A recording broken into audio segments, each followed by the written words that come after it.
All right, hey everybody, we are back, and we are actually back from our vacation too. We did 3 weeks of hunting in the Midwest, traveled 3 different states, drove over 6,000 miles. We did covered a lot of ground. It was fantastic. A lot of meat in the freezer. Everything went great. But we are back now, and officially back in the office. First video that I've done since I've been back here for 25 days. So excited to get it rolling. For this one here, we are kicking off Ford Ranger, among the most dangerous pickup trucks made today.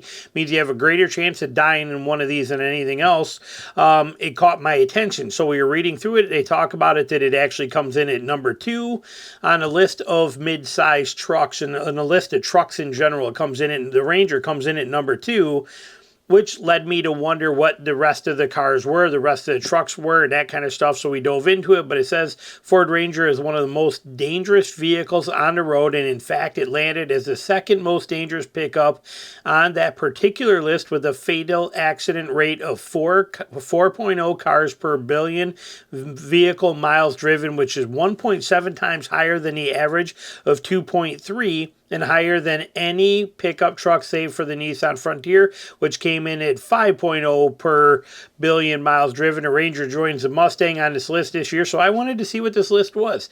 So I went ahead and I pulled it up, and so now we have all of them. So this is the important list right here. You can see it just came out a couple of days ago here, and it is the 23 most dangerous cars on the road. These vehicles are 5 times more likely to have a fatal crash. And this is from IC Cars, reputable place, and they get their information from NHTSA. So these are the most dangerous ones, cars. We're going to look at cars first, just so, because this list is interesting. These are the cars that you have like a 5 times more chance of dying in this vehicle than you do the average. Okay, that would be the Hyundai, so Hyundai, what a weird name. Hyundai Venue, the Corvette, the Mirage, the Porsche 911, kind of shocking. I wouldn't have thought so for that car too. The Honda CR-V Hybrid, 5 times more likely than average to die in that. And a Tesla Model Y. It actually said in here to top that, it said that Tesla had the highest, was as far as a brand go, right here. Tesla also has the highest fatal accident rate by brand, followed then by Kia, Buick, Dodge, and Hyundai. So that's pretty crazy. Tesla is the most dangerous brand to drive on the road. Pretty interesting when you think about it. But the Mirage here, the Mitsubishi Mirage on there, the Buick Encore, Kia Forte, Envision, the Soul, the Toyota Corolla Hybrid, 2.6 times more likely than average to die if you get into an accident with one. The Camaro, the Versa, the Kia K5, the Seltos, the Ford Bronco, first off-road type SUV on this list, like this that we're seeing. It fits in on, it's in here on cars. I don't know why it's in on cars. This is supposed to be a list of cars. But anyway, the Ford Bronco and a Bronco Sport both make it on this list. The Prius is on there, another Tesla, an Infiniti, Toyota Venza. So anyway, that's the cars. Now, here, that is your 23 most dangerous cars, and they break it down into categories. Small cars that are the most dangerous, okay? Or small cars are the most dangerous. The smaller the car is, obviously more dangerous. Here's SUVs. Okay, so when we look at it and they break out, to pull the cars out and just go to SUVs, we got the Bronco coming in at number 7.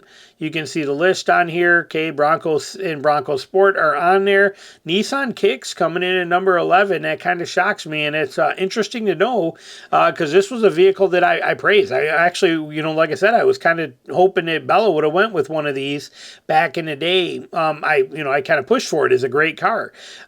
Interesting to know this about it. Now, here's the trucks. Okay, when we get into trucks, Nissan Frontier, 2.2 times more dangerous, or more higher than average chance you're going to die in an accident. But the Nissan Frontier is the most dangerous pickup truck you can be driving, with a 5.0 fatality rate per billion of vehicle miles driven for that car brand. But Nissan Frontier, most dangerous. Ford Ranger, 2nd. Colorado, 3rd. Tacoma, 4th. And the Gladiator coming in at 5th. pretty interesting when you look at these rankings and how this kind of stuff goes on here. And it's funny because when I bought my Gladiator, a lot of people chimed in and said, yours 23 doesn't have side curtain airbags. You're going to die if you get hit in that thing. It's one of the most unsafe vehicles. Well, actually, as far as all mid-sized truck goes, you have the best chance of not dying in a Jeep Gladiator of all of them. I found that very interesting. Most dangerous car brands, okay, by brand. Tesla taking the cake. Kia coming in next, and Buick and Dodge and Hyundai. And now the thing to understand here is that it doesn't really matter. It's not like these brands aren't doing something right. It's the size of the vehicles that they produce the most of. That's where this is coming in. If you notice on this list, okay, most of these vehicles are small vehicles. Now, you do get some exceptions to Corvette, but look at the size and design and shape of the Corvette. Same with a Porsche 911, but a lot of these vehicles are not very big vehicles.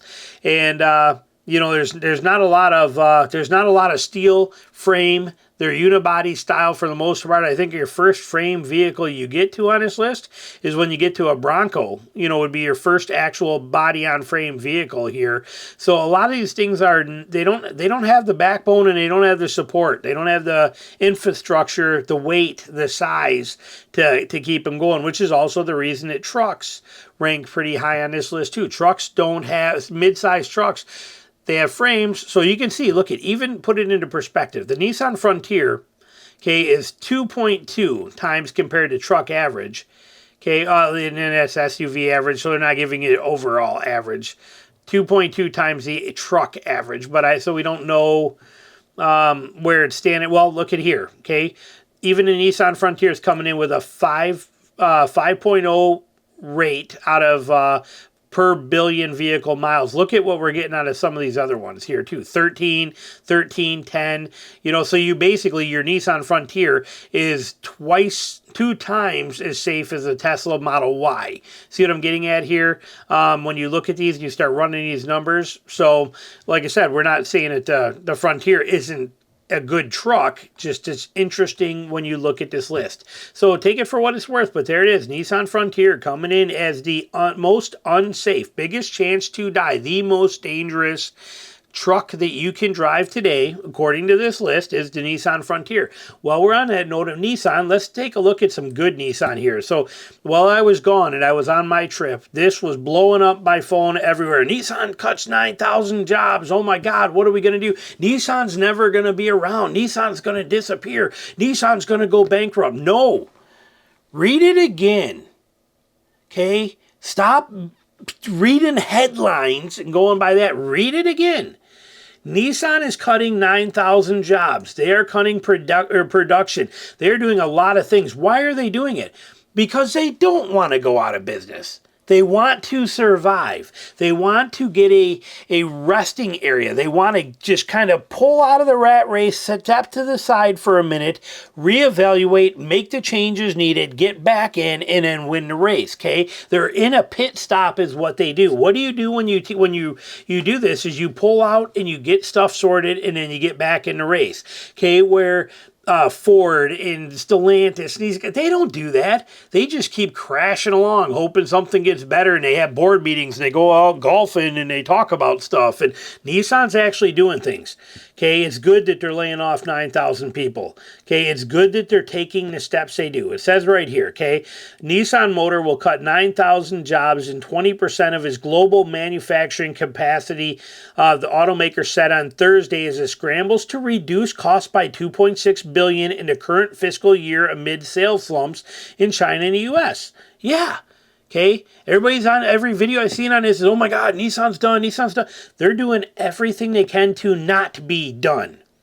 All right, that's what they're trying to do. And then they're doing some things that, no, I promise you, Farley isn't doing, and Tavares would never do, and most of these guys would never, ever do, but they're doing it here. Okay, so let's talk about that. So, yes, they cut 9,000 jobs. Temporarily, they got to get stuff sorted. It's actually 6% of their 134,000 global employees.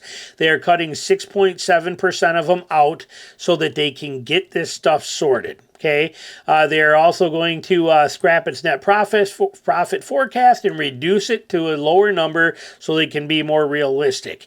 They are also, they're saying they're going to cut production capacity by 20%, reduce vehicle development lead time to 30 months, and deepen collaboration with its partners, including Renault and Mitsubishi.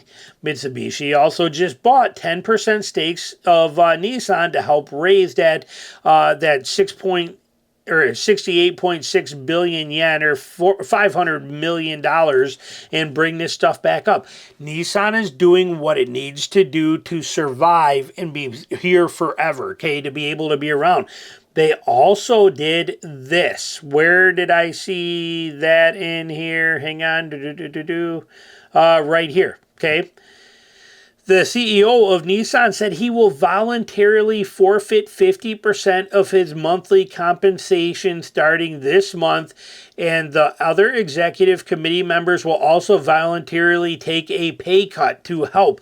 They are chipping in everything they can to make Nissan get it on track and get it surviving.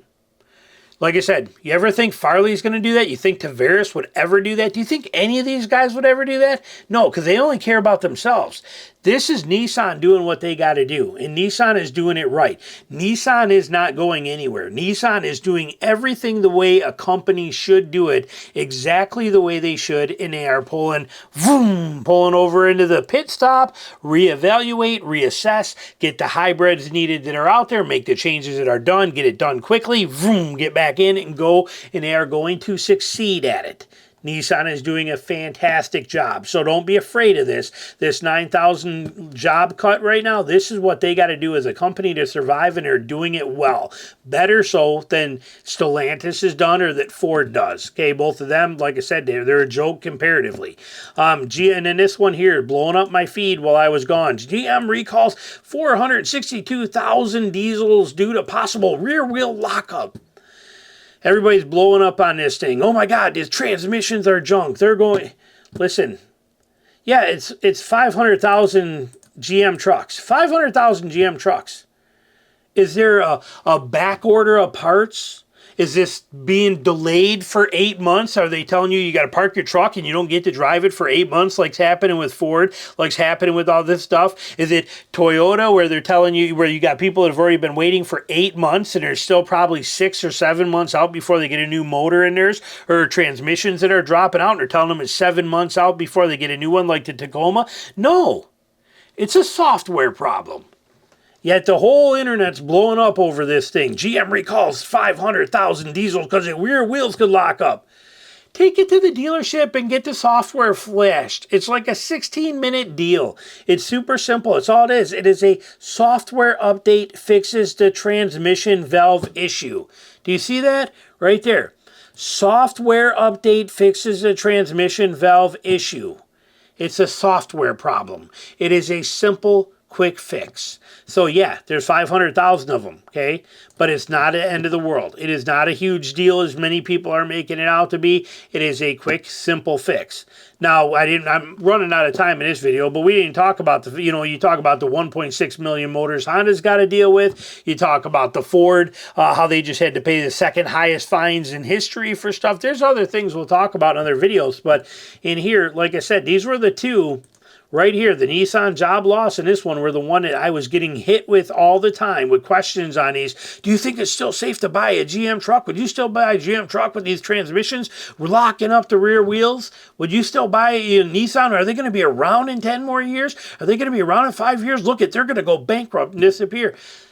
Both of those statements are wrong. GM will fix this almost instantly. It's a software fix. This one here, like I said, Nissan, they're doing everything right. They're the only company out there that is doing everything right for their given situation. And my hat's off to the CEOs and the big wigs at that are, like I said, for the first time we've seen in basically almost forever, we are seeing somebody voluntarily forfeit 50% of their commissions, and other executive committee members doing the same thing, taking a pay cut to help the company survive. That is a beautiful, beautiful thing. So there you go. Any comments you got, put them down below. Anxious to hear them. I'm excited to be back, happy to be back, and as always, thanks for watching and the support. Talk to you soon.